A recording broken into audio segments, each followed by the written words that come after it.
ډېر داسې انسانان دي چې د دوی په ملګرتیا باندې ته ژوند تجربه کوي. هغه ناخوالې چې دوی تا ته درکوي، هغه خفګان چې دوی تا ته درکوي، هغه ضربې چې دوی تا ته درکوي، ته یې پر وړاندې تجربه ترلاسه کوي، په ژوند کې پیاوړی کېږي، له ژونده درس اخلي. داسې خلکو سره ملګرتیا دوامداره مه پاله، درس دې اخله. مسلمان مؤمن له یوه ځایه دوه ځل نه چیچل کېږي، له یوه غاره دوه وارې مؤمن نه چیچل کېږي. ملګرتیا ورسره کوه، خو کله چې دې تجربه کړ چې دا سړی ستا د ملګرتیا وړ نه دی، پرېږده. هغو خلکو لاس ونیسه، د هغو خلکو ملګرتیا خوندي وساته چې دوی ستا لپاره د الله تعالی لخوا نعمتونه دي. دوی په قیامت کې هم تا بریالی کوي او په دنیا کې هم تا ته مثبته انرژي درکوي.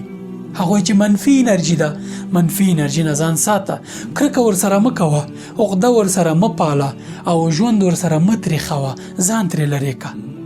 ځکه دغه کرکه، دغه عقده او دغه کینه چې ته دوی سره کوي، دا ستا ژوند ناکامه کوي، تا له داخله ځپي، تا خوري، تا نه یو ړوند انسان جوړوي چې ښه پرېکړه نشي کولی.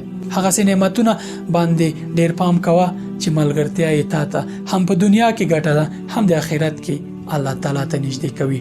ځکه خو قرآن کریم وایي چې وکونو مع الصادقین، له نیکو رښتونو صادق انسانانو سره واوسئ، دوی تاسې ته نعمتونه دي د الله تعالی له لوري.